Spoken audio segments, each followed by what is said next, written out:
3 pjesëtar të një familjeje britanike janë ekzekutuar në automjetin e tyre në një zonë të Alpeve franceze, ndërsa kanë shpëtuar për mrekulli 2 vajza të vogla. Policia franceze zbuloi trupat e pajet të 3 viktimave në një automjet me targa britanike, ndërsa një vajzë 4 vjeçare arriti të shpëtonte, duke qëndruar për 8 orë pa lëvizur, e fshehur poshtë njërit prej trupave të 2 grave.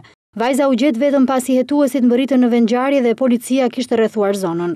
Viktimat ishin 2 femra dhe një mashkull, drejtuesi i automjetit, dhe mendohet të jenë 2 bashkëshortët dhe gjyshja.